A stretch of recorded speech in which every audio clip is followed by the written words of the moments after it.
y no imaginaban que iban a entrar en un conflicto bélico porque Rusia iba a invadir literalmente una nación soberana. Pero está pasando delante de nuestras narices y de nuestros ojos. Son datos que van ocurriendo, ¿verdad? Pestes que se van levantando, enfermedades que se van levantando, y todo eso está profetizado.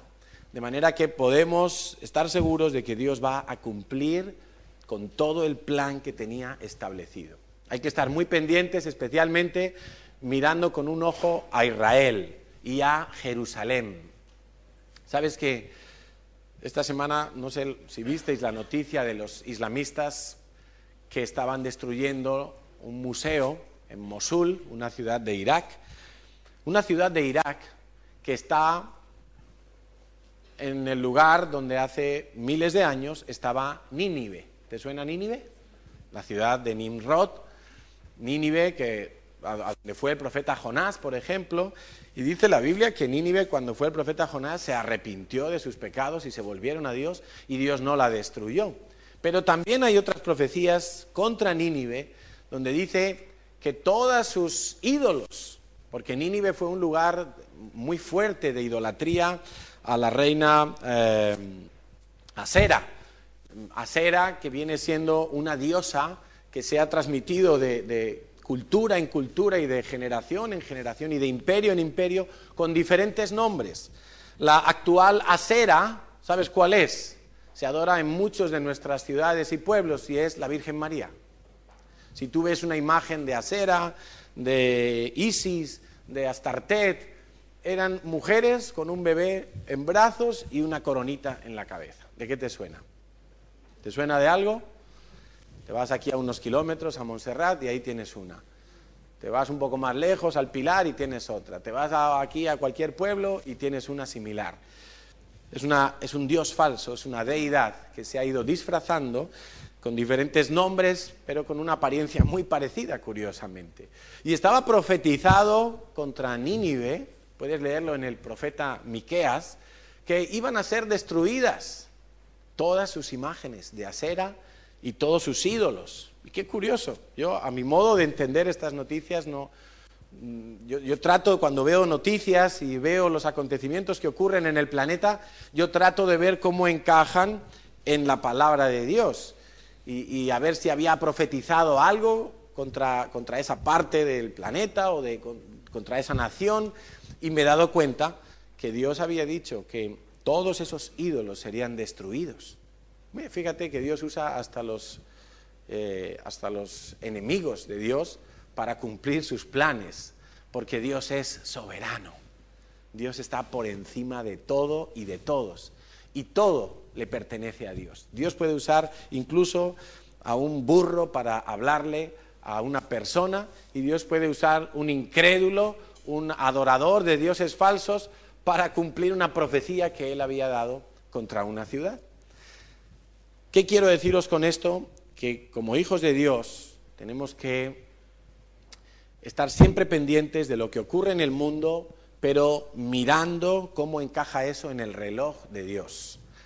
Y de esa manera los acontecimientos que están por venir pues no nos van a agarrar por sorpresa, no nos van a pillar desprevenidos, sino que si estamos velando y orando, si estamos atentos a la antorcha de la palabra de Dios, pues los acontecimientos no nos van a sorprender, sino que vamos a ir encajando las piezas del puzzle cada vez con más claridad. Todas no están encajadas, algunas ni los teólogos más estudiosos saben todavía cómo encajan algunas piezas, pero estamos atentos, estamos alerta y estamos sobre todo expectantes, porque todo lo que Dios ha dicho lo va a cumplir. Dice la Biblia que sin faltar ni siquiera una tilde, sin faltar ni siquiera un puntito sobre la i. Todo Dios lo va a cumplir. Amén. Bueno, el tema de hoy le he llamado pensamientos e intenciones. Pensamientos e intenciones. Proverbios 23:7 nos dice: porque cual es su pensamiento en su corazón, tal es él. Lo que nos está diciendo la Biblia es que nosotros somos lo que pensamos. Nos comportamos, vivimos y hacemos de acuerdo a lo que pensamos. Por lo tanto, lo que pensamos determina nuestras acciones. Es muy importante saber qué es lo que pensamos, cómo se generan mis pensamientos, cómo se alimentan mis pensamientos. ¿Puedo cambiar mis pensamientos? Son preguntas que nos podríamos hacer esta mañana y que vamos a tratar de dar respuesta, eso sí, siempre utilizando la palabra de Dios. Y ya sabéis que la palabra de Dios, nos gusta usar esta expresión, la palabra de Dios es un manual de vida para que cualquier persona pueda conocer los mecanismos internos, cómo está configurado nuestro hombre interior, cómo son nuestras entrañas, y no hablo de la parte física, hablo más bien de la parte del alma y de la parte espiritual, para que podamos entender cómo somos, para que podamos entender cómo nosotros procesamos todo lo que llega a nosotros. Vamos a usar la palabra de Dios, porque la palabra de Dios es el manual del diseñador de nuestras vidas, y por lo tanto allí vamos a encontrar respuesta a todas las preguntas que nos podamos hacer. En Hebreos 8:10, el autor, citando al profeta Jeremías, dice: por lo cual, este es el pacto que haré con la casa de Israel después de aquellos días, dice el Señor, pondré mis leyes. Cuando dice después de aquellos días, se está refiriendo a después del Mesías. Pondré mis leyes en la mente de ellos. Escucha bien, porque esto es palabra del Señor. Dios dice que pondrá su ley, o mejor dicho, sus leyes en tu mente. Dice, y sobre su corazón las escribiré, y seré a ellos por Dios, y ellos me serán a mí por pueblo. Dios tiene un bolígrafo especial, una pluma especial, con la cual escribe pensamientos en tu mente con su propia ley. Es algo sobrenatural, evidentemente.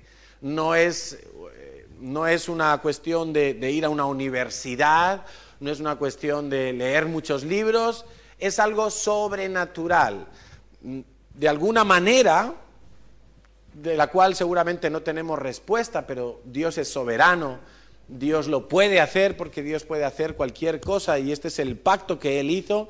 Dios pone en nuestra mente la ley, de manera que un niño, desde bien pequeñito, cuando se le cae el vaso de agua y se derrama todo allí en el suelo, o la leche, y se le mancha la ropa, él trata de esconderse y que su mamá no lo vea, porque sabe que es algo malo.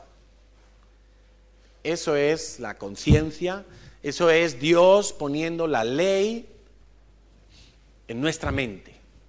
Es algo que Dios hace, es un milagro, y es un milagro que se produce cuando nosotros nacemos de nuevo.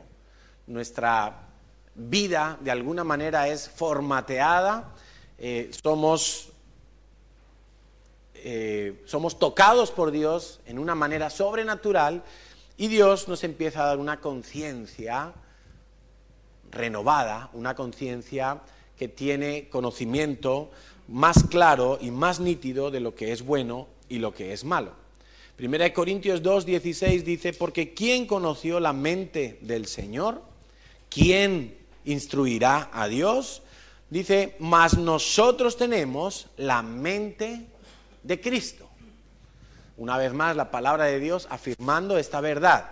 Nosotros tenemos la mente de Cristo. Ahora, piensa qué mente tenía Cristo, qué pensamientos tenía Cristo. Cuando tú lees los evangelios y lees la vida del Señor, o a medida que tú has tenido comunión con Dios y tú te has ido haciendo más semejante a Cristo, tú puedes entender esta pregunta. ¿Qué pensamientos, qué mente, estamos hablando de la mente, tenía Cristo? Y evidentemente uno se da cuenta de que lo que había en la mente de Cristo era la ley de Dios. Eran los principios, los estatutos, los juicios, las ordenanzas, todo lo que Dios había puesto allí, en él, era la ley de Dios.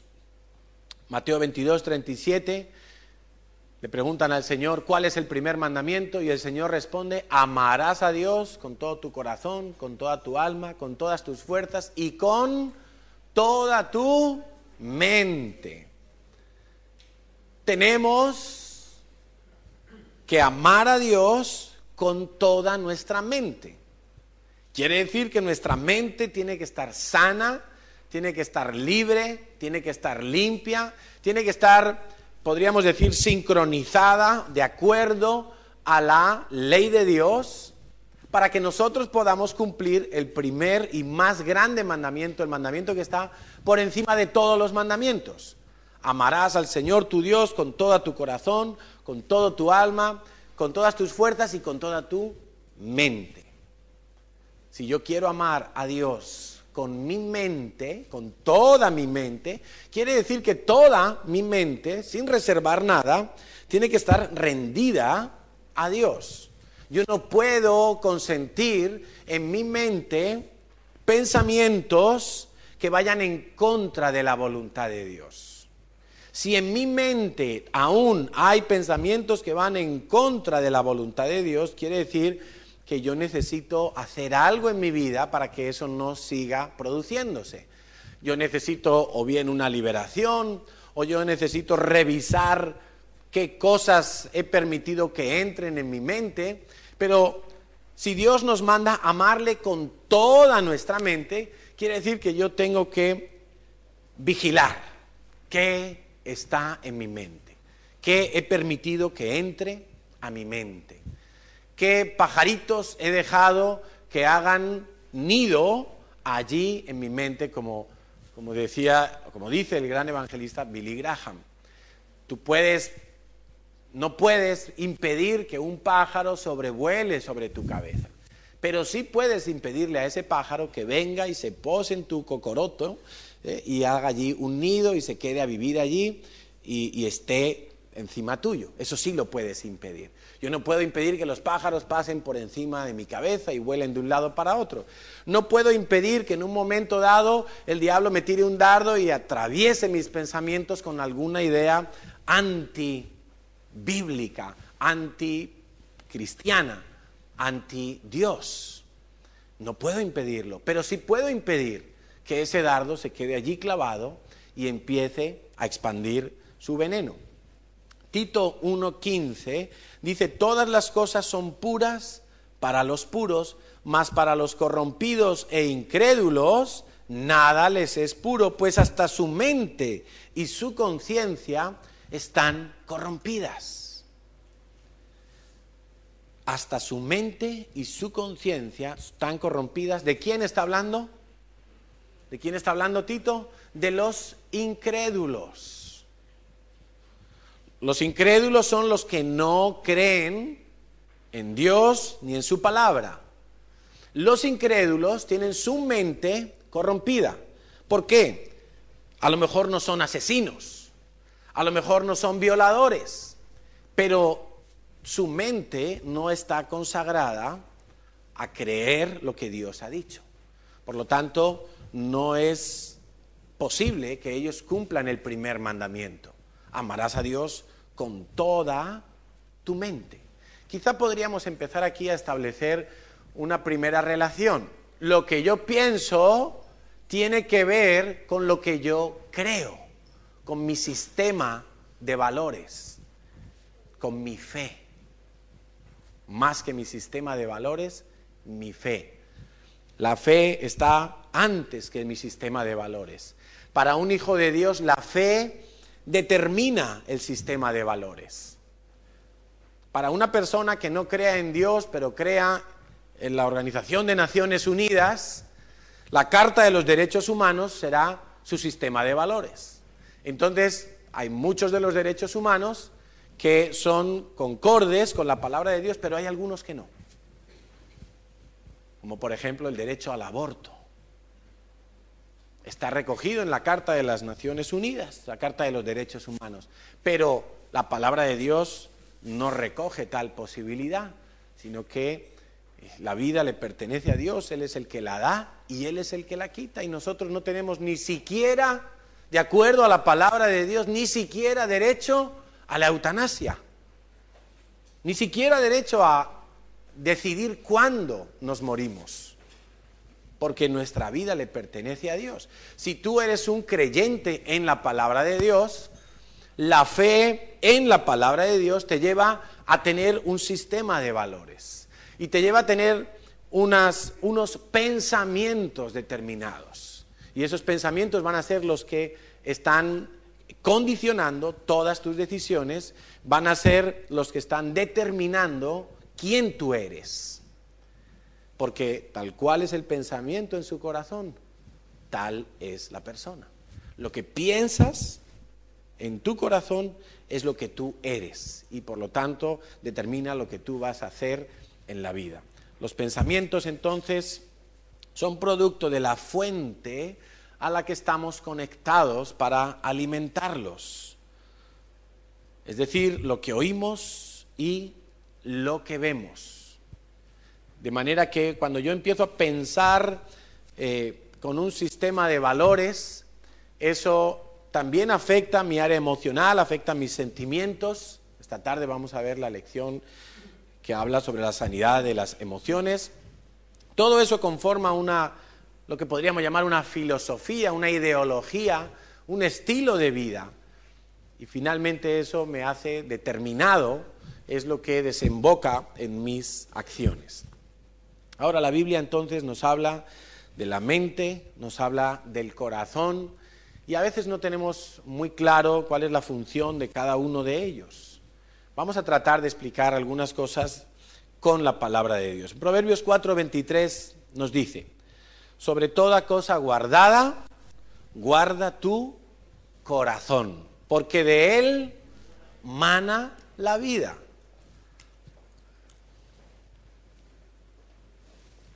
Recuerdo un año que estábamos en el redil, perdón, y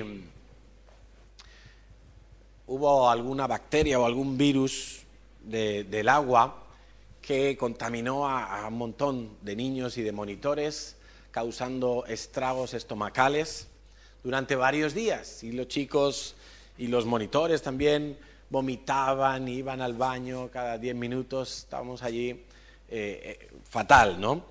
¿Qué pasó? Pues pasó que ese año, por alguna razón, el que estaba entonces responsable de la finca, de cuyo nombre no quiero ni acordarme, pues no limpió los depósitos de agua. Sabes que en el redil tenemos varios pozos de agua y de cada pozo pues se saca agua y se canaliza y se lleva a unos depósitos que están en la parte más alta de la finca, y en una esquina arriba a la derecha, precisamente la parte más alta, para que si un día se corta la luz, pues por gravedad pueda seguir saliendo agua. Y en esos depósitos, que son unos contenedores muy grandes, redondos, pues ahí se almacena el agua, y ahí hay un sistema de cloración, de purificación del agua.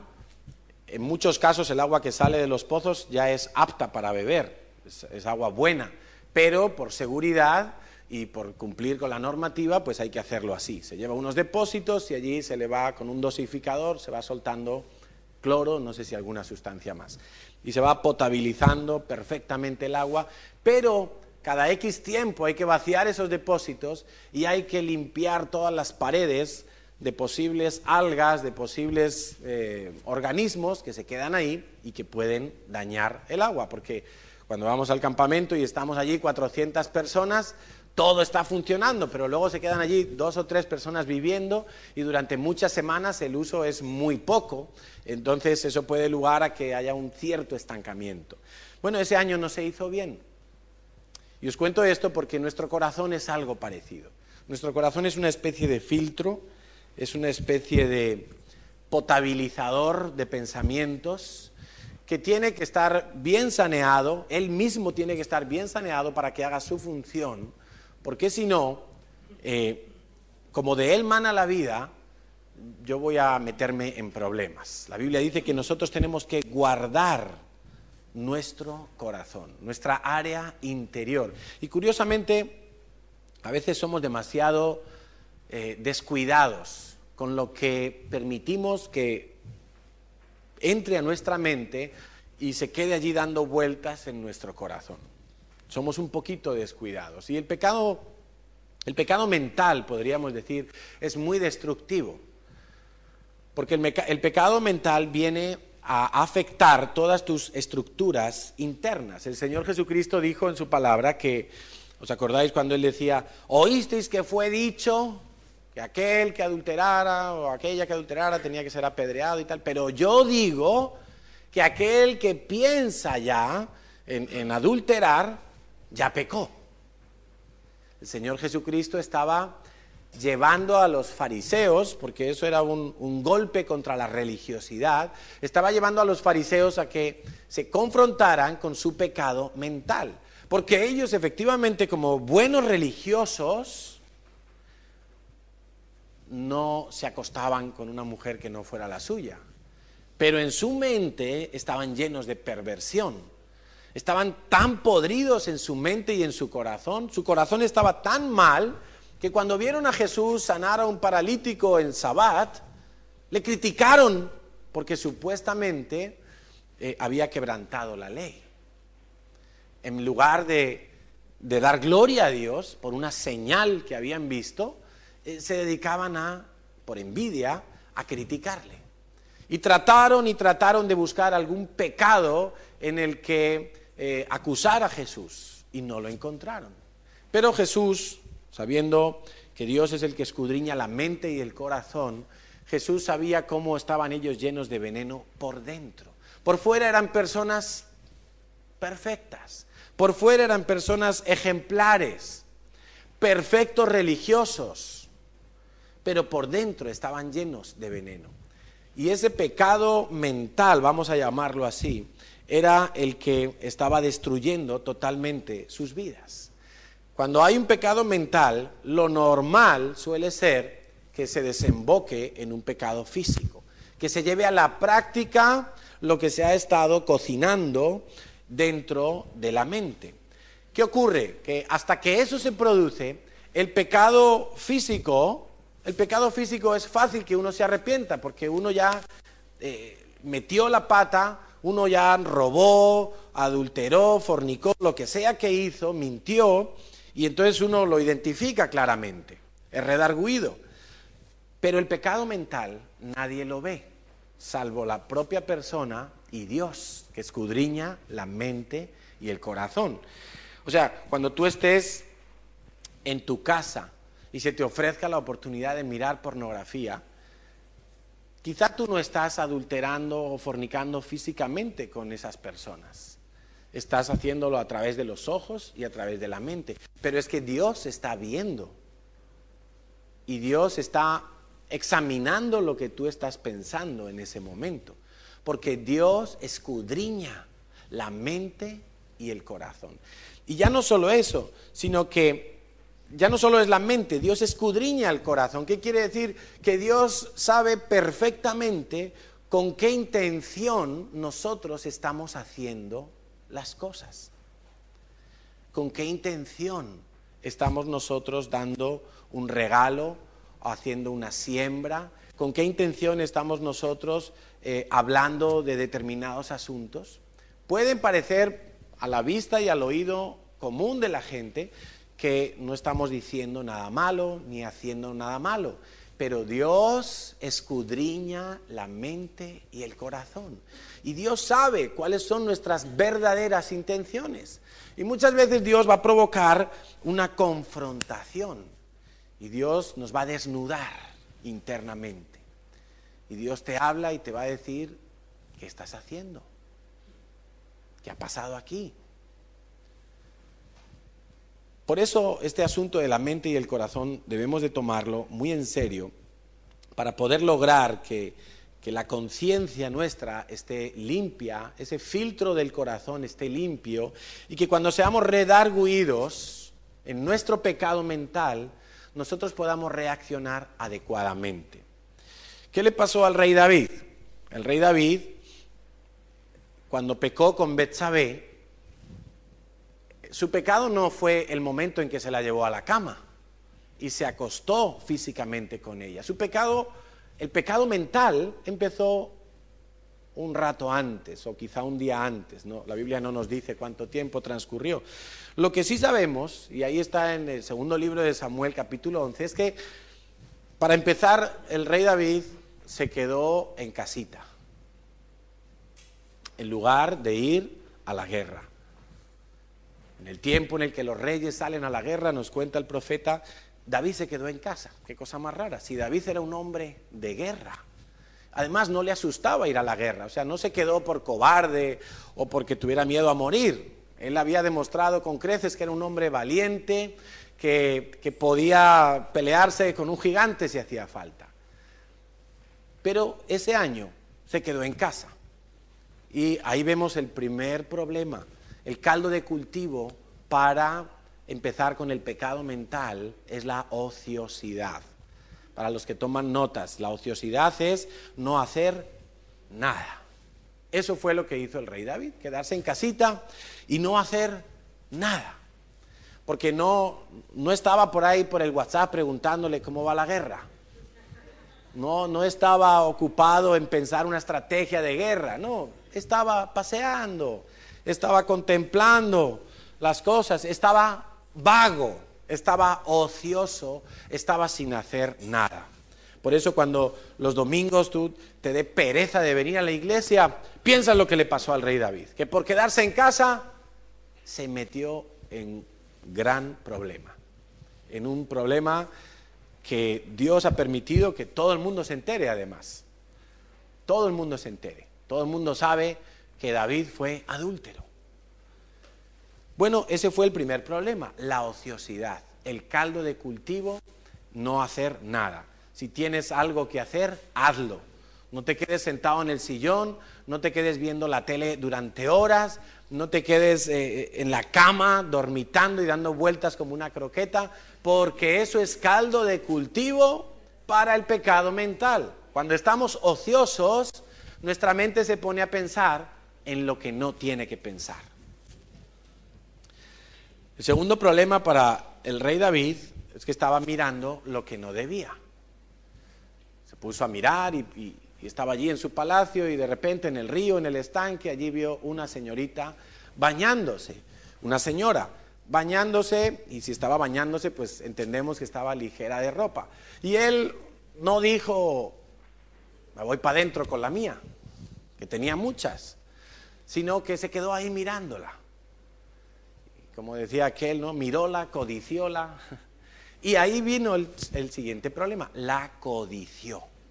¿Por qué la codició? ¿Por qué sabemos que la codició? Porque a él preguntó por esa señora. Y él le preguntó a sus siervos y dijo, ¿quién es esa tan guapa que está por allí? Y le dijeron, mira, es la hija de fulanito, la mujer de Urías. Y Urías era un general del ejército de David. Urías no era un desconocido para David. No era el último campesino del pueblo, era un general del ejército. Y aún así, dijo en su corazón, la quiero para mí. O sea, él estaba avisado de que era una mujer casada. Si hubiera sido soltera, hubiera sido diferente. Él tenía muchas mujeres y podría haber tenido una más, pero estaba casada y se lo avisaron. Por eso el pecado mental empezó con la codicia. Quiero despojar a Urías de su esposa. El pecado de David entonces simplemente tenía que llegar al siguiente escenario, que era ya consumarse físicamente. Pero ya desde antes había empezado a pecar. Ya desde antes él había empezado a meterse muchos pensamientos y muchas ideas. Estableció un plan. Me imagino que ahí dice que la mandó llamar, pero ese la mandó llamar, ahí no da detalles, pero si quisiéramos usar la imaginación podríamos ver que ahí el tipo preparó algo bien especial, encendió velitas en la habitación, se puso sus calzoncillos Calvin Klein y el tipo lo preparó todo y se imaginó cómo iba a ser su conquista, su pecado. Pero él ya había pecado antes de acostarse con ella. Él ya había pecado en su mente. Ahora, por alguna razón, la Biblia dice que el rey David era un hombre conforme al corazón de Dios. Pero Dios no es adúltero. Dios es un Dios fiel. Dios no piensa en esas cosas. Dios piensa todo lo santo. ¿Por qué dice la Biblia que David era un hombre con un corazón conforme al de Dios? Bueno, eso no fue algo con lo que David nació. David no nació con un corazón conforme al de Dios. David se fue dejando corregir. David se fue dejando exhortar. Y ahí llegó el profeta Natán y le dijo: David, has pecado, has hecho algo que está mal, Dios está ofendido contigo, porque Dios te ha dado muchas cosas y muchas esposas y has ido a coger la única esposa que tiene uno de tus hombres más fieles. Dios está muy enojado contigo, David. Y David, y ahí es donde tú tienes que fijarte para ver qué es lo que te pasa a ti cuando viene Dios y te corrige a través de tu pastor, a través de tu líder, a través de tu compañero de célula, a través de otro hermano en la fe. Y viene Dios y te dice: oye, eso que estás haciendo está mal. ¿Cómo reaccionamos nosotros? Porque nuestra reacción va a determinar si mi corazón se acoge a la forma de Dios o se aleja de la forma de Dios. Si mi corazón saca espinas y se defiende y justifica a ultranza su pecado, o si mi corazón se humilla y dice: tienes razón, he pecado contra Dios, necesito castigo y necesito ser lavado. Porque eso fue lo que hizo el rey David. También Dios ha permitido que sepamos cuál fue su reacción al regaño de Dios. Y fíjate que digo el regaño de Dios, porque vino el profeta y le habló a la cara a David, pero David entendió que eso venía de Dios. O sea, David no necesitó un sueño, una visión y 4 ángeles que le regañaran.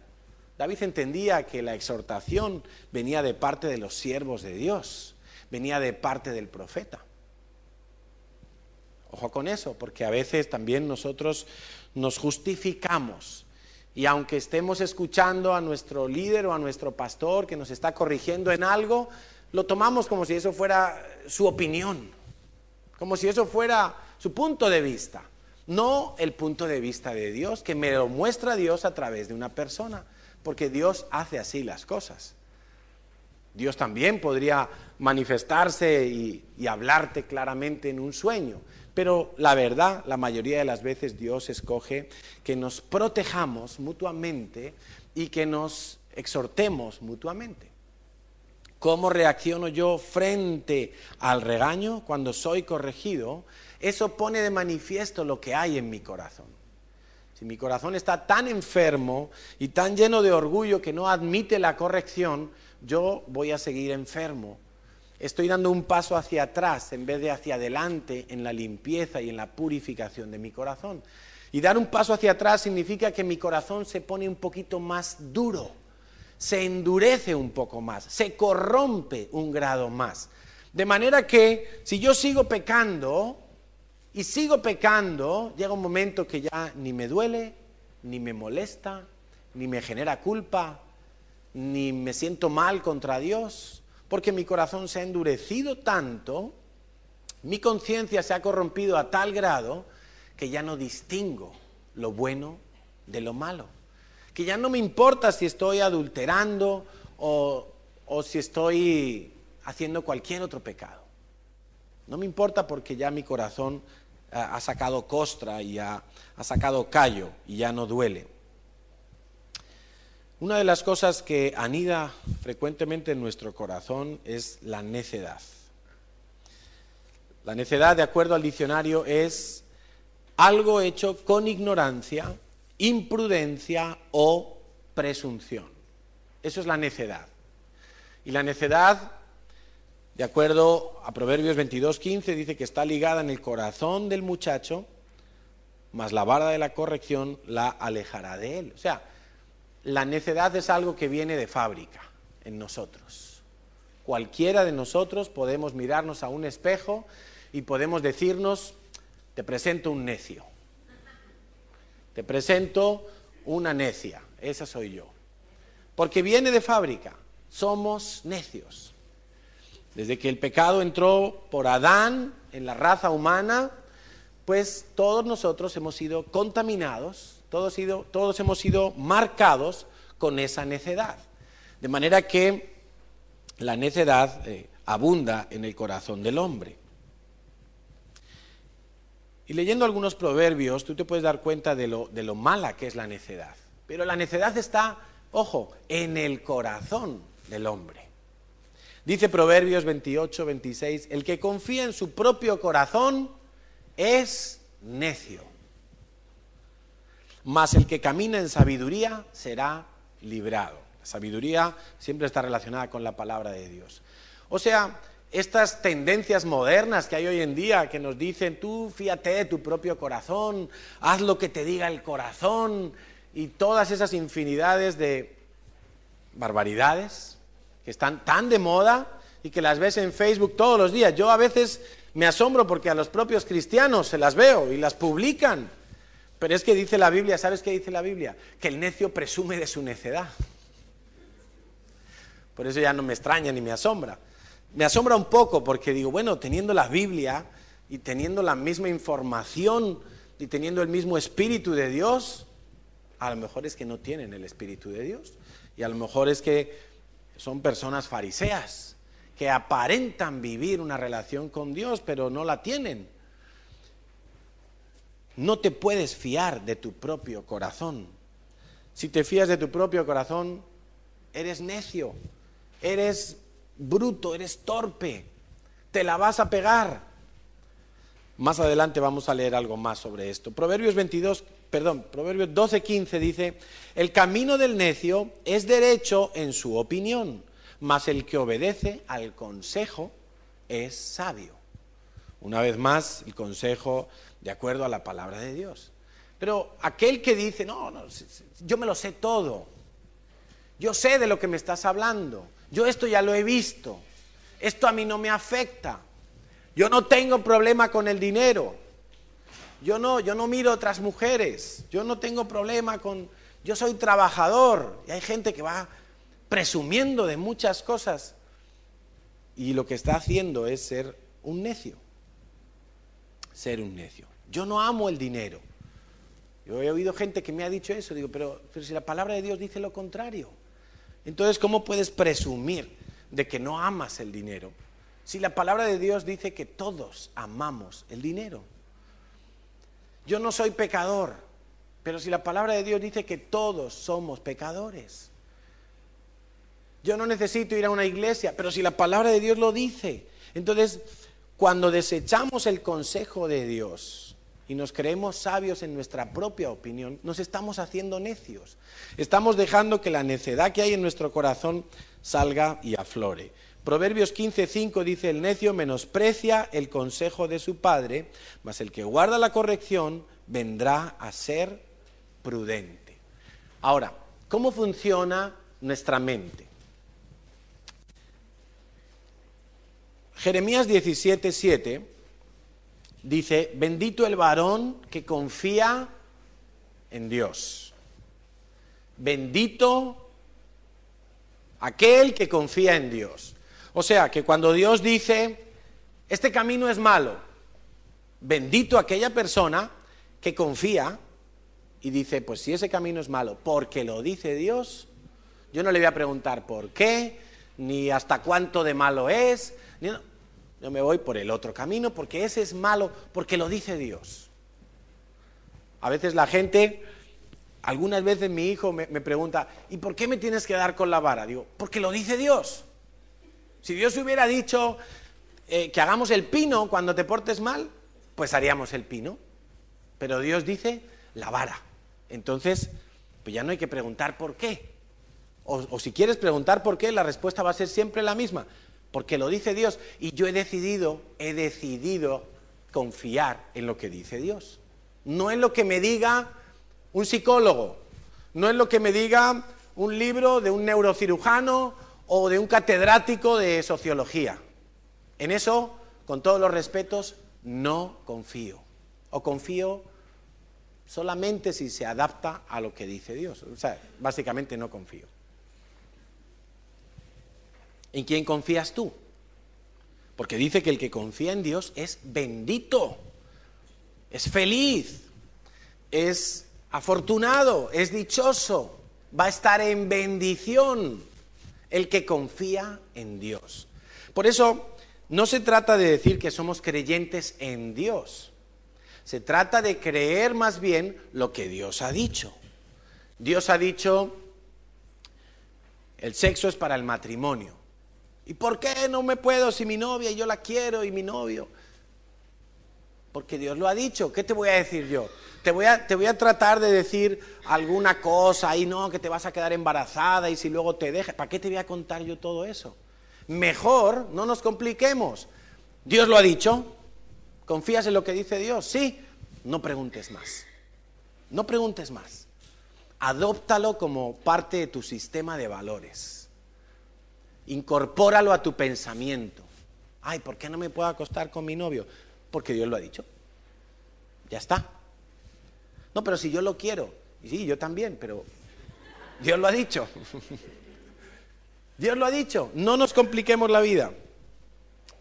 Sin embargo, ahí mismito, Jeremías, en el versículo 9, dice, y esto deberíamos de subrayarlo, porque esto es palabra de Dios, dicha a través del profeta Jeremías, pero es lo que Dios sabe acerca de lo que Él mismo diseñó y lo que Él ve en nuestro corazón. Dice, engañoso es el corazón más que todas las cosas. ¿A quién conoces tú que sea muy mentiroso? Pues tu corazón es un poquito más. ¿A quién conoces? A un político. Dime un político que te caiga mal. Dice, no, este nos prometió todo y no ha hecho nada. Bueno, pues tu corazón miente más todavía que ese. Es más mentiroso. Engañoso es el corazón más que todas las cosas. Y no solo engañoso, es perverso. Dice, ¿quién lo conocerá? Yo Jehová, que escudriño la mente, que pruebo el corazón para dar a cada uno según su camino, según el fruto de sus obras. Ahora, yo te he prometido que te iba a explicar cómo funciona tu mente, cómo funciona tu corazón, qué ocurre ahí dentro, qué mecanismo hay, qué engranajes, qué procesamiento hay ahí, qué chip tienes metido en tu mente y cómo funciona eso. Bueno, la palabra engañoso, de acuerdo al original hebreo, que significa, se escribe Jacob, quiere decir que está torcido. Torcido está tu corazón. Cualquier intento del corazón, de por sí, está torcido. Sentimientos, dice en el corazón. El corazón en la palabra hebrea lev es un término muy amplio que incluye emociones, sentimientos, intelecto, voluntad. O sea, es nuestro centro de operaciones. Es donde se decide todo. Ahí están los sentimientos y los pensamientos, se mezclan, se hace ahí una amalgama, un cóctel, los pensamientos se dejan influir de los sentimientos se dejan influir de los pensamientos y finalmente, ¡pum!, se da a luz una decisión con la voluntad, condicionada, eso sí, por lo que siento y por lo que pienso, por mis emociones. Pero dice que todo eso está torcido. Yo no me puedo fiar ni siquiera de mis razonamientos. Esto es muy fuerte. Esto es tremendo, porque la filosofía reinante en el mundo de hoy en día es que la razón está por encima de todo. La razón está por encima de todo. Y esos bárbaros islamistas, con toda su razón, asesinan gente. Y el violador, con toda su razón o con todos sus sentimientos, viola. Y el ladrón roba. Y el hijo desobedece. Etcétera, etcétera, etcétera. Engañoso, torcido, son nuestros sentimientos, nuestros pensamientos, nuestra voluntad, nuestro intelecto, nuestra psiquis. Es impresionante, pero Dios nos da un diagnóstico aterrador. O sea, yo, Carlos Villanueva, y tú puedes decírtelo a ti mismo, no me puedo fiar de mí mismo. Estoy jorobado, por no decir otra cosa. Estoy fastidiado. No me puedo fiar de mis propias impresiones. No me puedo fiar de mis propios sentimientos. No puedo. La Biblia dice que no debo fiarme porque mi corazón está torcido. Es engañoso. Entonces, ¿qué hago? Vamos a ver lo que dice la palabra de Dios. Dice además que es perverso. Perverso es una palabra, anash, ahí en el hebreo, quiere decir también incurable. O sea, es como un monstruo. Tipo ahí, como esos violadores que se pasan en la cárcel 30 años y salen y al segundo día vuelven a violar. Mi corazón es así, es perverso. Esto es desolador en principio, ¿verdad? Tan bonitos que nos vemos y venimos a la iglesia bien maquilladitos, la colonia, nuestro traje, nos miramos, uy, he perdido barriguita, qué bien, y si no la he perdido me pongo la faja por dentro, y estamos, y todo por fuera, súper bonito. El corazón está podrido, como dijo el mismo profeta, llaga podrida desde la cabeza hasta los pies. No me puedo fiar de mi propia percepción de las cosas, de mi propia percepción natural. No puedo fiarme de mi propio corazón. Mi corazón me engaña, mi corazón me juega malas pasadas. Mi corazón me pone la zancadilla, me hace la trabanqueta. No puedo fiarme de mi corazón. El otro día escuchaba un tema de Natanael, que predicó en Madrid hace 2 domingos, se lo he recomendado a los jóvenes, porque da una definición de enamoramiento. Lo sacó de no sé qué libro por ahí, y dice, enamoramiento es un trastorno emocional, obsesivo, temporal. Y me parece una definición chapó. Chapó porque no hay más tonto que el enamorado. ¿O no? Cuando estamos enamorados, yo he estado enamorado, y he hecho tantas tonterías, que yo digo, es pasar toda una noche hablando con tu novia ahí, y al día siguiente ir a trabajar con unas ojeras y un sueño que uno dice, ¿pero qué hice yo anoche? ¿Estoy tonto? Pues sí, está uno un poco tonto, porque es un trastorno emocional, obsesivo, porque uno solo piensa en la persona, y temporal, porque eso se pasa. Y cuando se pasa el enamoramiento, tiene que dar lugar al verdadero amor, al amor maduro, al amor que hace las cosas con un poquito más de sensatez, sin estar trastornado. Ya es un amor que decide amar a la persona. Y es así, y es muy bonito el enamoramiento, pero en el enamoramiento es donde más timan a la gente. Te timan porque tú no ves los defectos, no ves nada. Y te pueden prometer la luna y tú te lo crees. Y te han timado. Y luego tiene que venir la verdad, ¿no? Bueno, el corazón es perverso, es incurable. No nos podemos fiar de nuestro propio corazón, por muy rico que a veces el corazón nos quiera presentar las cosas, por muy agradables que puedan ser algunos sentimientos o algunos pensamientos, no nos podemos fiar de ellos. El hombre nace torcido, apuntando a un blanco que no es el adecuado. ¿Y sabes cómo se llama eso? Pecado. La definición de pecado es esa, es errar el blanco, disparar la flecha y no darle al centro de la diana. Eso es pecado. Y así nacemos nosotros, nacemos con la mirilla torcida. Por mucho que yo me empeñe y yo veo allí, pero el arco va a salir para allá, desviado. Mi corazón está desviado.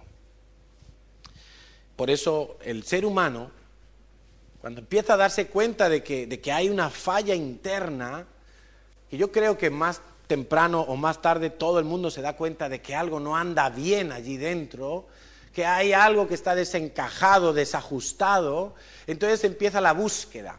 Y hay gente que se va a buscar pues, en los adivinos, en hechicerías, en el mundo de lo oculto, del ocultismo, con todo su ramillete de variantes que ya vimos en la primera lección, ¿verdad?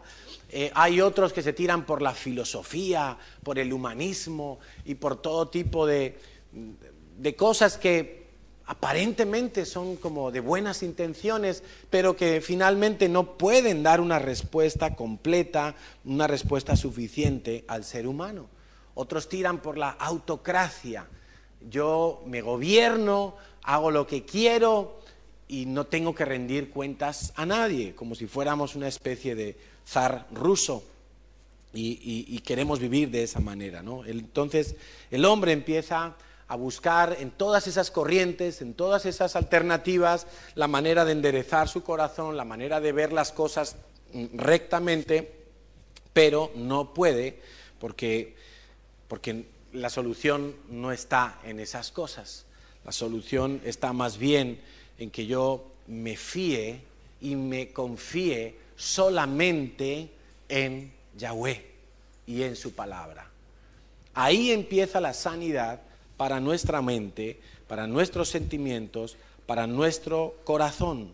Ahí empiezo yo a hacer cosas, aunque mis sentimientos digan otra cosa. Te voy a poner un ejemplo, te voy a poner 2 ejemplos. Tienes que darle a tu hijo con la vara. ¿Por qué? Porque Dios dice que la necedad en el corazón del niño se aleja con la vara. No se aleja con una liberación, no se aleja con un ayuno, no se aleja con una siembra, se aleja con la vara. Pero entonces, claro, tú le vas a dar al niño y tú ves al niño ahí, su culito blanquito. Ay, ¿cómo le va a doler a mi niña? ¿Cómo le va a doler a mi chiquitina, a mi chiquitina? Y entonces los sentimientos empiezan ahí como, ay, pero ¿cómo le voy a hacer esto? Y no, porque yo le quiero mucho. Y ahí empieza la lucha. ¿En quién confías? ¿En tus sentimientos? Son sentimientos muy paternales. Nadie quiere ver sufrir a su hijo.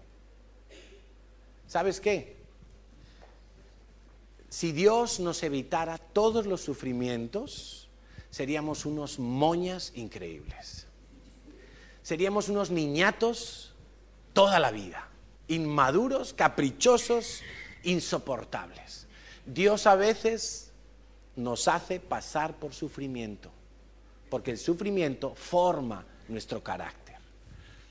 Y a veces, cuando nosotros tenemos que dar a nuestros hijos con la vara, vamos a tener que dejar esos sentimientos, desecharlos, sabiendo que son torcidos, y hacer caso confiando en lo que dice la palabra de Dios. Si no tienes fe para darle a tu hijo con la vara, mejor que no le des. Si le vas a dar con la vara, hazlo con fe, sabiendo que ese es el método que Dios ha establecido. No es el método de una iglesia, no es el método que está de moda, no. Es lo que Dios ha dicho.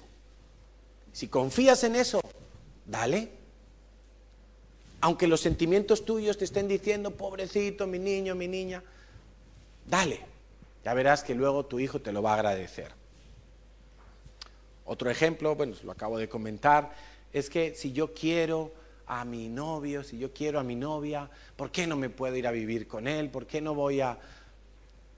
Los sentimientos te dicen que le quieres, pero Dios en su palabra ha establecido un orden para las cosas.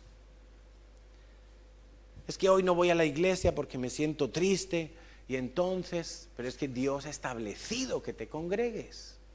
No es una alternativa el no congregarse. Todos los días vamos a tener que batallar contra sentimientos torcidos que van a estar aliados con pensamientos de mi vieja vida. Pensamientos que van a venir a ti de rechazo, de soledad, complejos. muchas cosas de tu vieja vida y que a pesar de estar en Cristo, los sentimientos van a tratar de darles fuego otra vez para que abunden en ti y dominen tu ser. Tú tienes que ser listo y aplicar lo que dice la palabra de Dios. En Mateo 4:3 dice que vino el tentador y le dijo a Jesús: si eres hijo de Dios, di que estas piedras se conviertan en pan. Ahora, ¿Jesús sabía que era hijo de Dios o no lo sabía? ¿Por qué lo sabía? ¿En qué lugar Dios le dice: tú eres mi hijo? Es una pregunta para teólogos. Cuando fue bautizado, ¿os acordáis?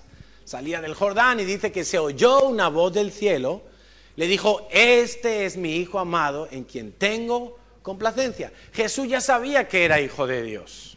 No necesitaba que Satanás se lo dijera, o no necesitaba hacer algo para demostrarle a alguien que él era hijo de Dios. Él lo sabía. ¿Estás oyendo? Él lo sabía. Viene Satanás y claro, ya la primera ya la plantea mal. Si eres hijo de Dios, haz un milagro. Pero Jesús no necesitaba hacer un milagro para darse cuenta él de que era hijo de Dios. Satanás también sabía que era hijo de Dios. Estaba tratando de enredarle, como cuando enredó a Adán y Eva. Empezara como una conversación para ver si luego lo llevaba al terreno que le interesaba, a que pecara, a que cayera y entonces no pudiera cumplir su misión. Pero Jesús no necesitaba demostrarle a nadie que era el Hijo de Dios. Él lo sabía. Ahora, la Biblia dice que el Espíritu Santo da testimonio dentro de nosotros, de que somos hijos de Dios. Y yo te pregunto, ¿tú tienes ese testimonio bien claro en tu mente y en tu corazón? ¿Tú tienes bien claro que tú eres hijo de Dios? A lo mejor ahora estás respondiéndote allí dentro y dices: ay no, pero es que yo ayer cometí este pecado terrible, entonces yo no sé si soy hijo de Dios, porque un hijo de Dios no hace estas cosas y entonces yo tendré que hacer algo para ser hijo de Dios. Tú no eres hijo de Dios por tus obras, ni por tu buena conducta. Tú eres hijo de Dios porque Dios te ha dado la capacidad de serlo el día que te rendiste a los pies de Cristo. Entonces yo te pregunto otra vez, porque esta es una pregunta que tiene que estar bien grabada en tu mente y en tu corazón la respuesta. ¿Tú tienes ese testimonio de que eres hijo, hija de Dios?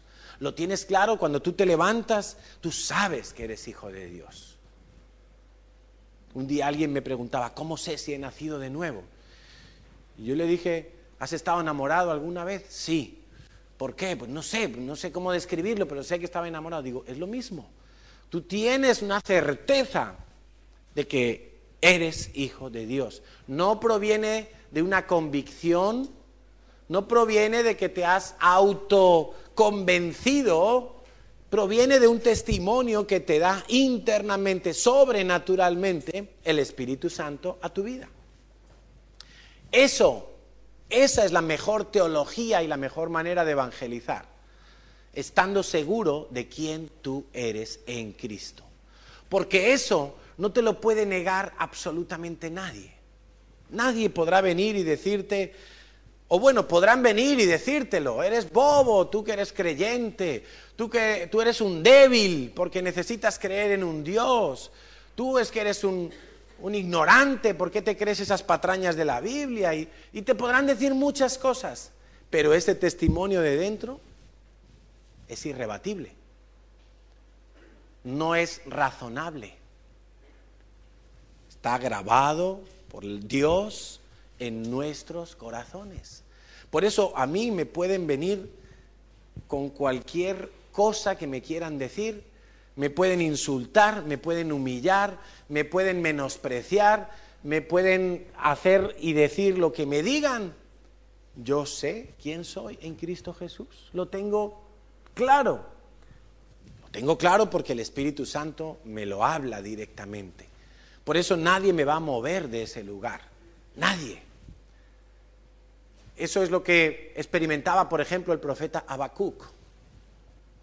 Aunque todo alrededor se caiga y se desmorone y todo se arruine y todo sea nefasto y pareciera que Dios no está en ningún lado, yo sé quién soy. Yo sé quién es mi Dios. Yo sé en quién he creído. Yo sé que mi Dios no me va a defraudar. Eso lo decía el profeta Habacuc mucho antes de Cristo y mucho antes de tener el Espíritu Santo morando dentro de nosotros.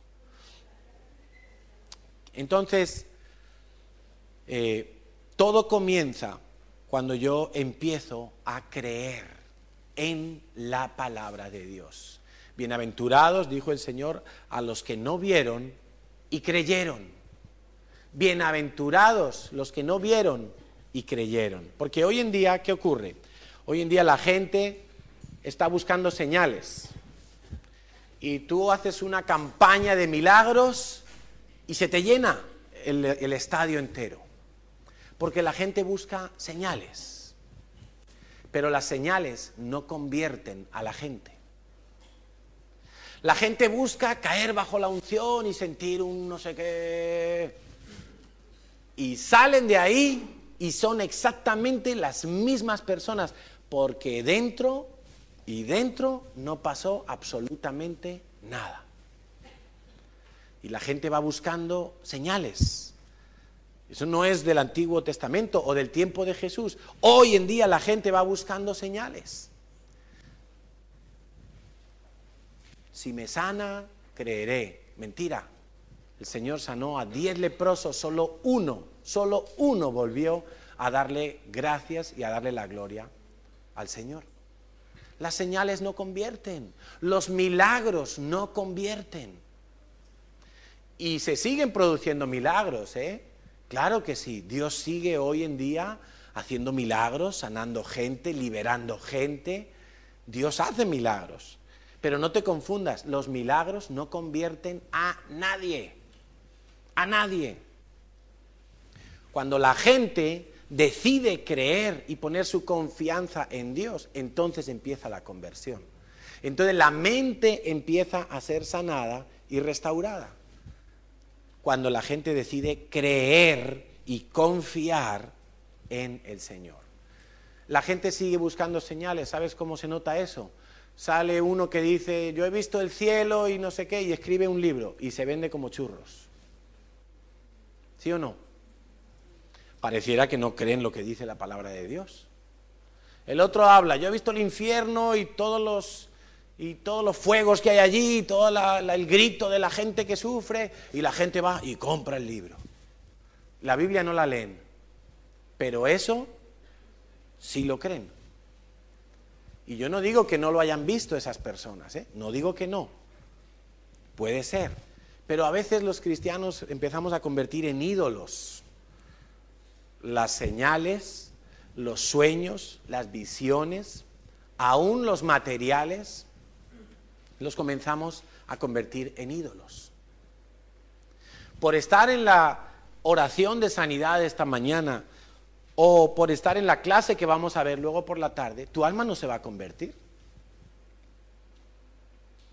Salvo que tú pongas tu confianza en la obra y en la palabra de Dios en tu vida. Si consigues creer y confiar en una palabra de Dios, eso te va a ser más útil que 20 horas de predicaciones en las que no creas. Todo comienza entonces con creer a Dios y su palabra. Eso es lo que debe de guiar tu vida. Cuando tu vida es guiada por las emociones, ya hemos dicho que no te puedes dejar guiar de eso. ¿Por qué tienen tanto éxito las telenovelas? Sobre todo entre el público femenino. La mujer es más emocional. Emocionalmente la mujer es más rica que el hombre. Pero, por esa misma razón, la mujer tiene que cuidar más sus emociones. Y cuidar su corazón. Y cuidar lo que alimenta su corazón. Si tú ves muchas telenovelas, Pues claro, el adulterio, la venganza, cualquiera de los valores que se exaltan ahí, van a estar alimentando tu corazón. A ti te va a parecer lo propio hacer esas cosas, imitar esas cosas. Se te van a empezar a producir sentimientos que van a apoyar tus peores pensamientos. Y te vas a ver pronto involucrado en una serie de decisiones que te van a destruir, que te van a dañar. Y las telenovelas se reinventan cada vez, ¿verdad? Y siempre hay telenovelas, sean de ricos, sean de pobres, sean de lo que sea, pero triunfan. ¿Por qué? Porque en el mundo estamos muy acostumbrados a ver que la gente se rija por los sentimientos. Pero nuestro corazón, nuestros sentimientos están como torcidos. Nuestro corazón es engañoso. Algunos me miran con cara de que me quieren pegar, pero estamos hablando lo que dice la palabra de Dios. Estamos trayendo la verdad de Dios para que tú puedas decir, yo la voy a creer. Desde ahora en adelante voy a guiar mi vida y a dirigir mi vida por lo que dice la palabra de Dios, no por lo que me diga el corazón, no por lo que me digan mis sentimientos cuando me levanto por la mañana. ¿Cómo cuido entonces mi mente y mi corazón? En Romanos 12:2 tenemos un versículo que muchos conocen, incluso se saben de memoria, pero no estoy muy seguro de si todos lo creen. Dice la Biblia que no me conforme a este siglo. Es decir, que mi corazón no tome la forma de lo que se piensa y se siente y se razona fuera de los parámetros de Dios. No te conformes a este siglo. Que tu vida no tome la misma forma que aquellos que no tienen temor de Dios ni confían en la palabra de Dios. Sino más bien dice, renovaos en el espíritu de vuestra mente. No todo es espiritual en la vida cristiana. Hay una parte mental, hay una parte de tu alma que tú la tienes que trabajar. Renovaos en el espíritu de vuestra mente. Te tienes que renovar. Lo cual quiere decir que tú tienes que abrir ese armario, sacar la ropa vieja, ir a la tienda, comprar ropa nueva y ponerla en su lugar. El armario no se puede quedar vacío. Las técnicas, ya lo hemos comentado muchas veces, pero no nos vamos a cansar de decirlo, las técnicas de meditación, de dejar la mente en blanco, todo este tipo de cosas, no se te ocurra hacerlo. Eso es muy dañino y muy destructivo, porque cuando dejas tu mente en blanco, vas a permitir que el diablo cuele allí sus semillas. Y tarde o temprano darán a luz pensamientos y darán a luz decisiones equivocadas. Más bien se trata de que tú hagas limpieza. Limpia tu mente. Es un ejercicio que tú tienes que hacer. ¿Qué pensamientos hay en mí que no son de acuerdo a la palabra de Dios? Los voy a identificar y voy a decidir no basarme en ellos nunca más. Más bien voy a ver qué dice la palabra de Dios en cuanto a eso, qué dice la palabra de Dios en cuanto al hijo obedeciendo al padre, al hombre amando a la esposa sujetándose al marido, en cuanto a las finanzas, en cuanto a mis relaciones con los demás, en cuanto a servir en la iglesia, qué dice la Biblia en cuanto a las autoridades y los gobiernos. La Biblia habla de todo. ¿Qué dice la Biblia? Eso es lo que yo tengo que tomar y meterlo en mi mente y creerlo. No solo meterlo en mi mente, sino creerlo. Tengo que creerlo. La siguiente vez que yo tenga que tomar una decisión, yo tengo que coger esas premisas, la palabra de Dios, y decir, mi decisión se va a basar en lo que dice la palabra de Dios, aunque sienta otra cosa. Aunque alrededor haya gente que piense diferente. Aunque sea mi propia familia, esposo, esposa incluido, los que piensen diferente. Mi corazón va a confiar en lo que dice Dios. Aunque el gobierno diga otra cosa. aunque los profesores en el colegio digan otra cosa sobre cómo tengo que criar a mis hijos. Lo voy a hacer como dice la palabra de Dios, porque he decidido confiar en la palabra de Dios. Y he decidido no confiar en lo que me digan otras fuentes. Eso es muy importante. Entonces, ¿de qué se nutre mi mente? ¿A quién estoy oyendo? Yo tengo que responder a estas preguntas. Mira, cuando yo veo una persona que presume de los pecados que hacía antes de ser cristiano, esa persona corre serio peligro de volver a cometer los mismos pecados, porque está trayendo a su memoria cosas de las cuales se siente de alguna manera orgulloso. Es que yo era capaz de beber no sé cuánto, es que yo estuve con no sé cuántas viejas, es que yo iba con el coche a tal velocidad y con 4 cubatas. Cuando uno presume de sus pecados antiguos, está muy pronto a volver a cometerlos. No está cuidando su mente, no está siendo higiénico con su mente.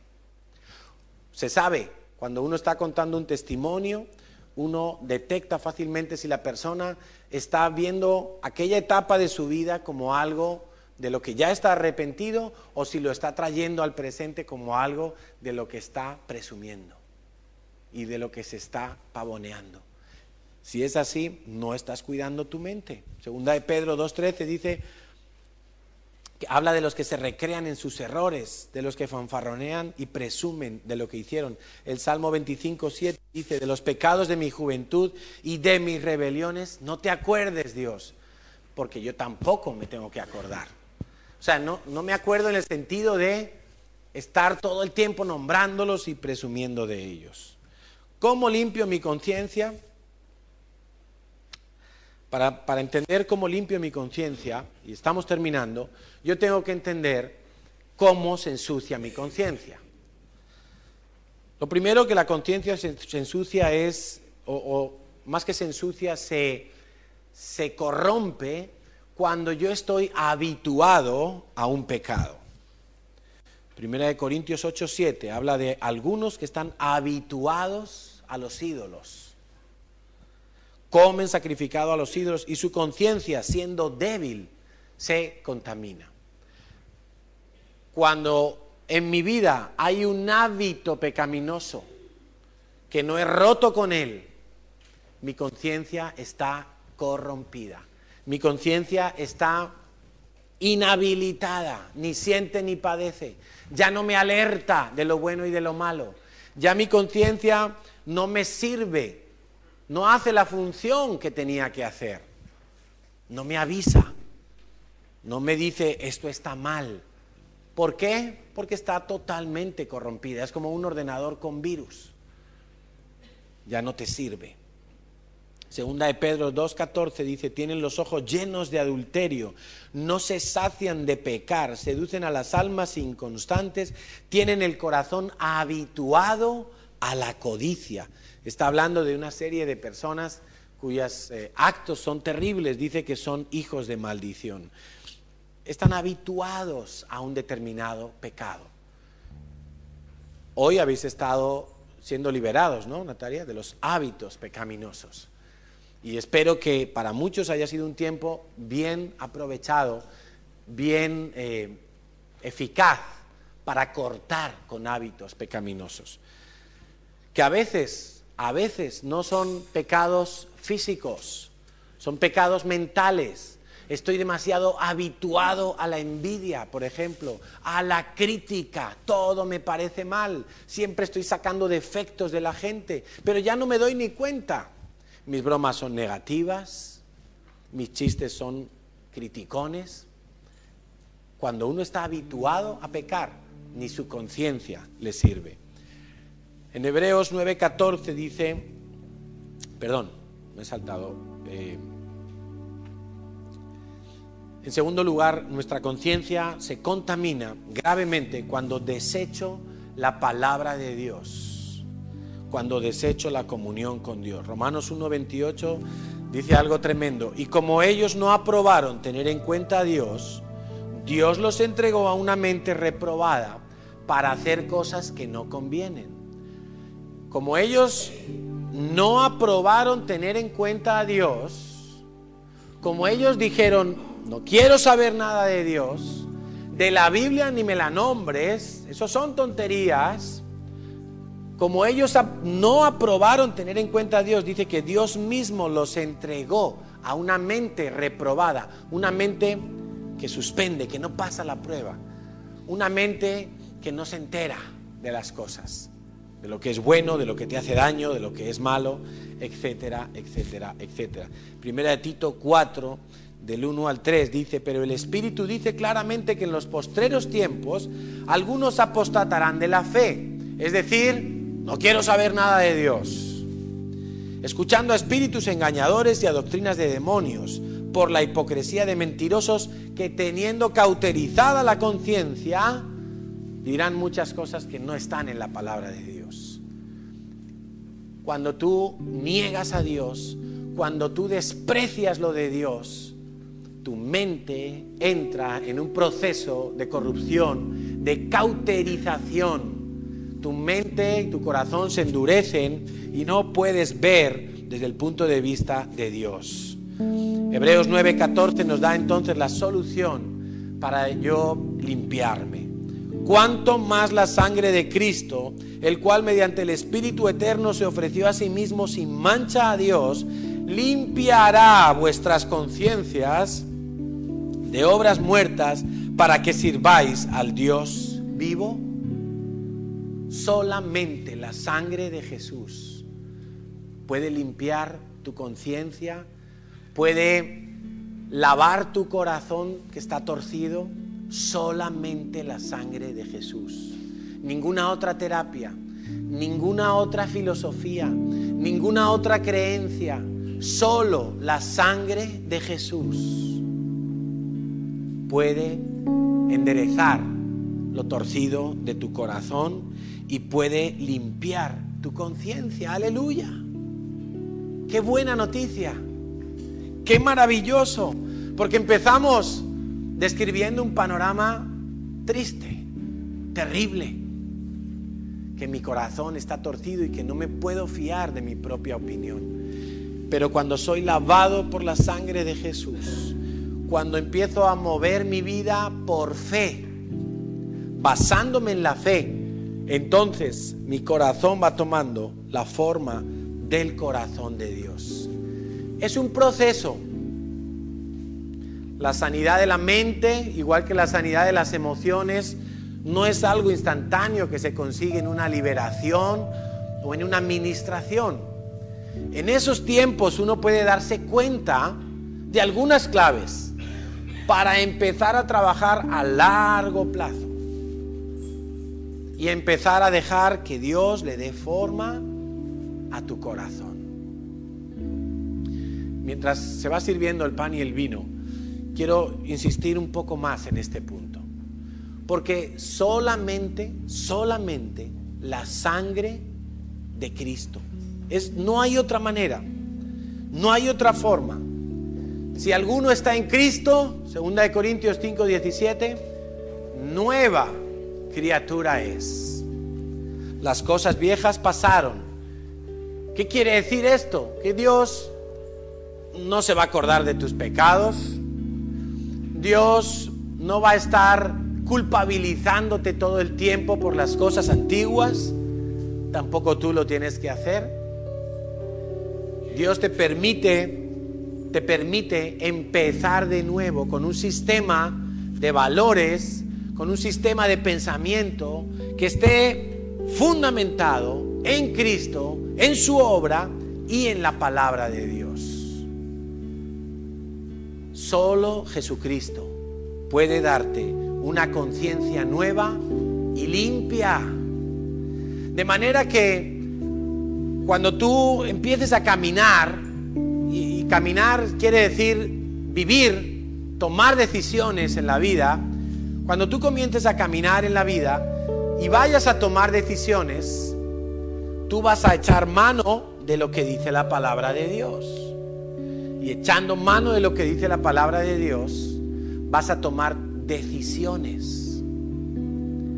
Y tomando esas decisiones, tú vas a esperar y vas a comprobar, como dice Romanos 12:2, que no lo hemos terminado de leer, vas a comprobar que Dios tenía la razón, que Dios no falla, que Dios no miente, que Dios no hace cosas incompletas, que Dios no se ha olvidado de ti, que Dios y sus pensamientos son mucho más altos que lo que tú puedas pensar. Solo la sangre de Jesús te puede renovar, te puede limpiar. Pero ¿qué hacemos entonces para los que ya hemos nacido de nuevo? Y ya la sangre de Jesús se aplicó un día a nuestras vidas. Ahí es donde tú tienes que entrenar tu mente. Escucha esto, tienes que entrenar tu mente.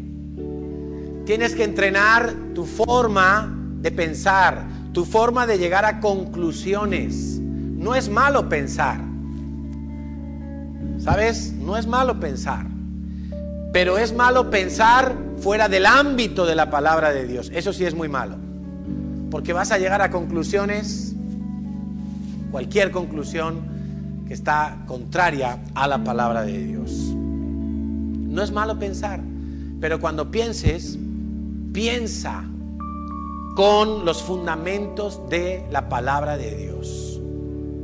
No pienses usando otras fuentes. Diana, por favor.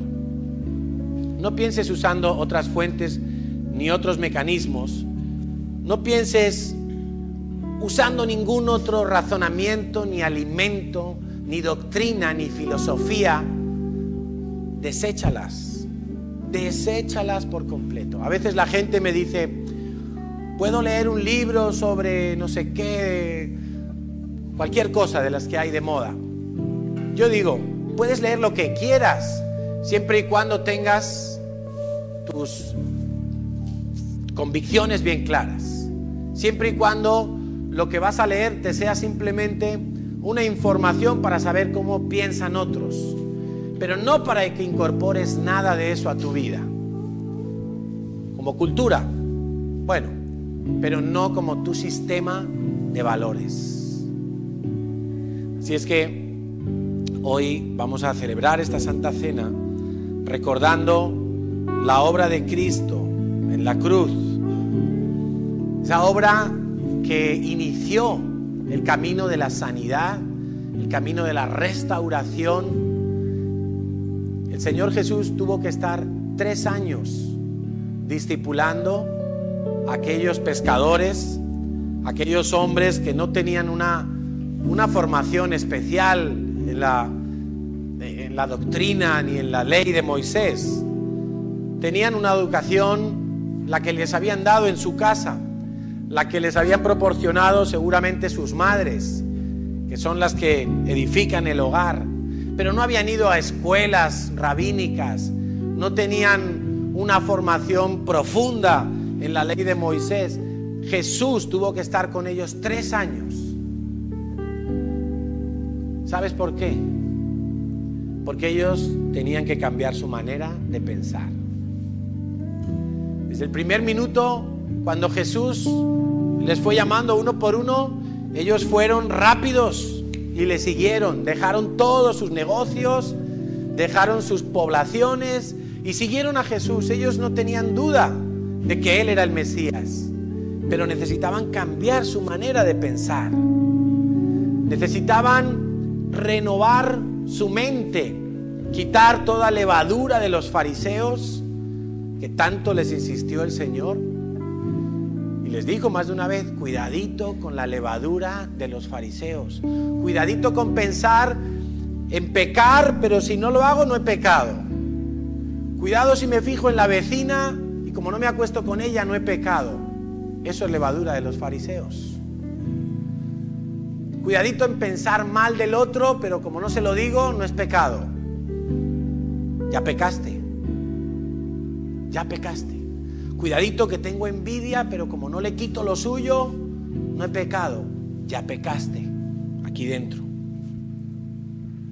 Ellos necesitaban cambiar su manera de pensar. Empezaron muy bien porque empezaron creyendo en el Mesías.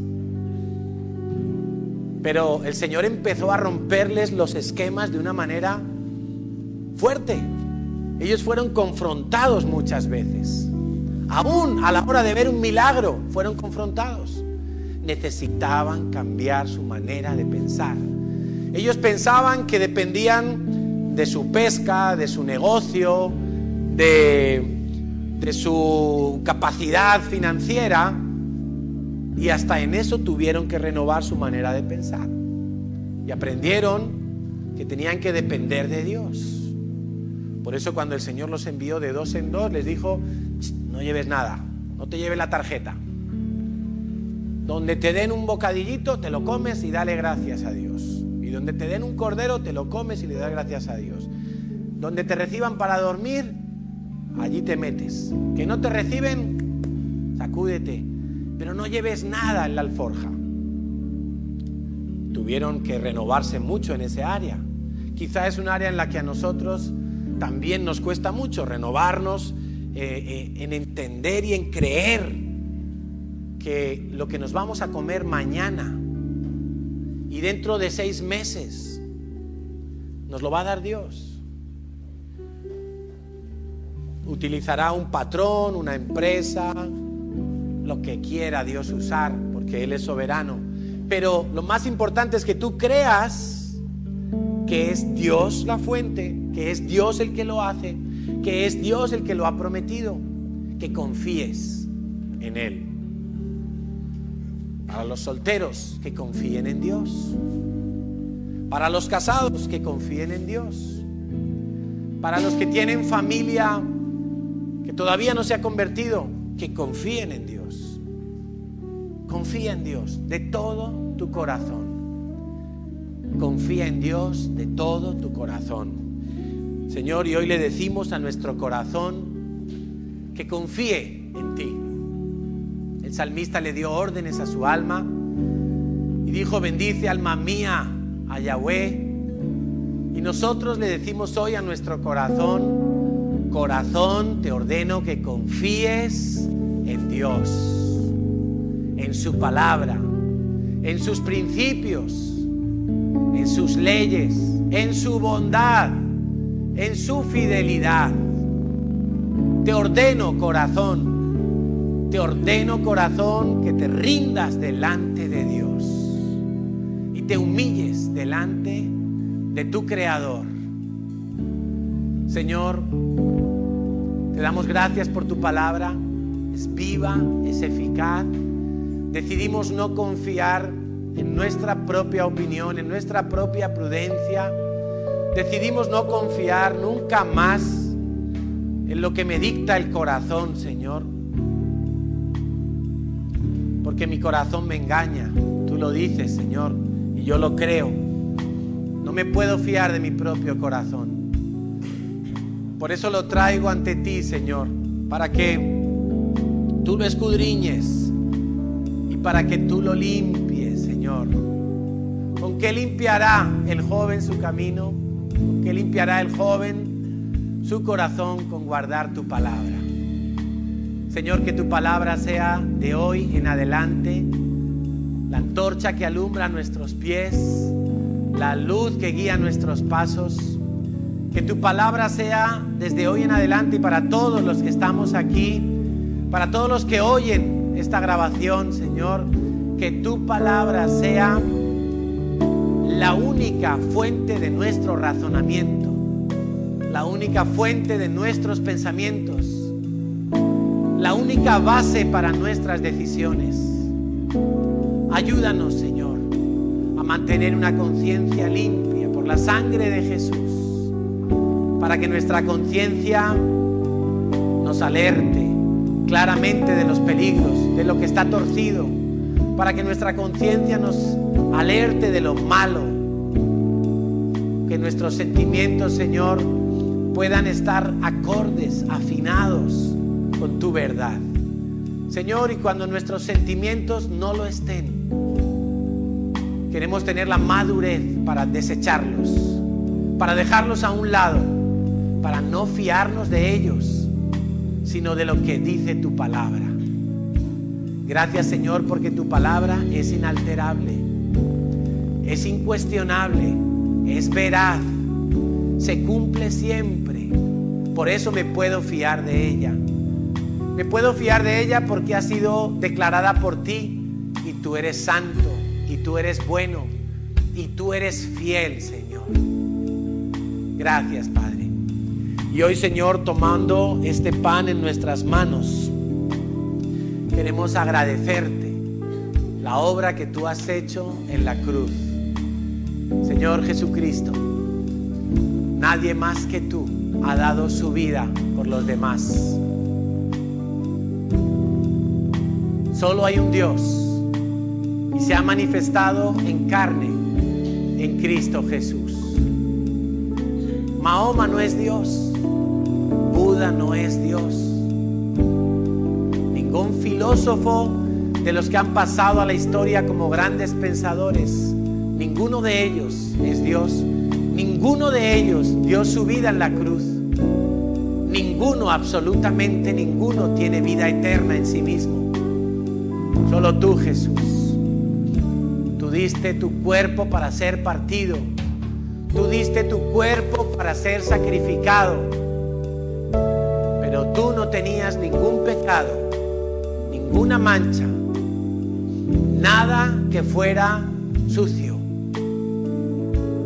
Por eso, al comer este pan, Señor Jesús, estamos dándote a ti todo el honor, todo el mérito, toda la gloria. Y en tu nombre, Jesús, lo comemos.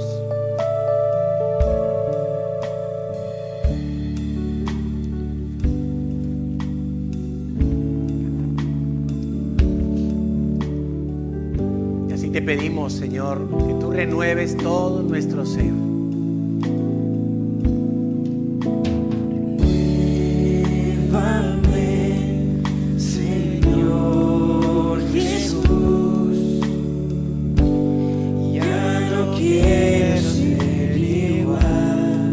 Pensar igual, Señor. Pon en mí tu ley, Señor. En mi mente tus leyes. Pon en mí tu corazón. Lava mi conciencia, Señor. Porque todo lo que hay dentro de mí, todo, Señor, todo. Como dijo Pedro, Señor, entonces lávame desde la cabeza hasta los pies. que hay dentro de mi corazón necesita más de ti. Señor Jesús, hoy levantamos esta copa hacia el cielo, porque de allí viene nuestro socorro, de allí viene el auxilio para nuestras vidas. Un día clamamos, Señor, clamamos para ser limpiados de todo pecado, y de allí vino para nosotros el mayor refrigerio que hayamos recibido, el perdón de nuestros pecados, Señor. Tú has quitado de nosotros toda culpa, todo peso, Señor, y todo por la sangre de Jesús limpia, que nos ha lavado, nos ha quitado todo peso, Señor. Gracias, Jesús. Gracias, Jesús. Señor, antes de beber esta copa y de recordar lo que tú hiciste en la cruz, queremos pedirte una vez más que tú nos renueves. Hemos entrado como iglesia, Señor, en un tiempo de limpieza, de sanidad, de restauración. Estamos empezando a ver los primeros frutos, Señor, son tan agradables. Queremos pedirte, Señor, que nos acompañes en todo este proceso y que renueves todo nuestro ser, todo nuestro interior. Nuestra mente, Señor, sea lavada por la sangre de Jesús. Esos pensamientos, Señor, que muchas veces nos atormentan y nos llevan a inclinarnos a cosas con las cuales no queremos comulgar, Señor. lávanos. Hoy te lo suplicamos, Señor, y te lo cantamos. Renuévame, Señor Jesús. Hazlo tú, Señor. Ya no quiero ser igual. Hazlo tú, Señor. Renuévame, Señor Jesús. Pon en mí tu corazón, porque todo lo que hay dentro de mí necesita ser cambiado, Señor, porque todo lo que hay dentro de mi corazón necesita más de ti. Señor, solo aquellos que se humillan, solo aquellos que se inclinan delante de ti serán restaurados. Tú oyes la voz del que se humilla. Tú oyes la voz de aquel que clama, te necesito, Señor. Y hoy mi corazón te dice, te necesito, Dios. Mi corazón te dice, necesito un milagro dentro de mí, Señor. La mayor señal, el mayor milagro que yo puedo recibir, Señor, es nacer de nuevo del agua y del Espíritu. Y para eso tú diste tu vida, Jesús. Y yo hoy lo acepto, lo confieso, lo reconozco, Señor. Y me humillo delante de ti. Y tomo esta copa, Señor, sabiendo que un día regresarás en gloria a buscar todo lo que tú has redimido, Señor. Bebamos. Y digámosle una vez más al Señor: renuévame, Señor. Renueva todo mi ser, Señor Jesús. Ríndete delante de Dios. Ya no quiero ser igual. Si quieres levantar tus manos, Renuévame, simbólicamente rendirte delante de Dios. Jesús. Me rindo, Señor. Pon en mí tu corazón, Completa tu obra, Señor. porque todo lo que hay dentro de mí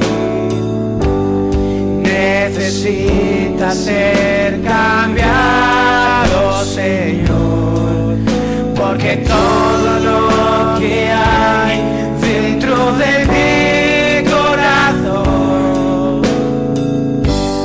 necesita más de ti,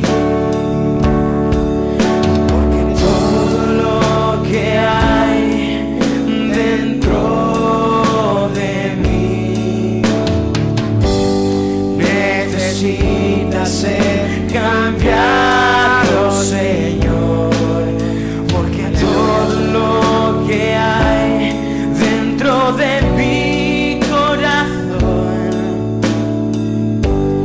necesita más de ti.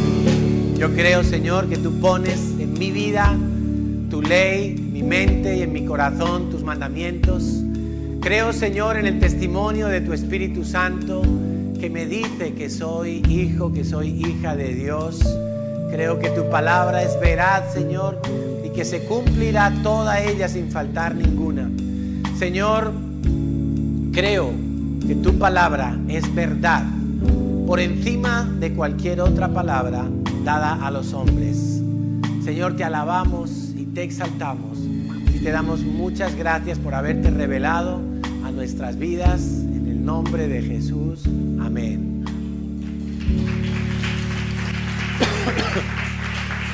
Bueno, aprovecha para saludar a unos cuantos y para los que están haciendo el curso nos vemos a las 4:30. ¿4:30 o 4? Las 4. ¿No? 4, ¿no?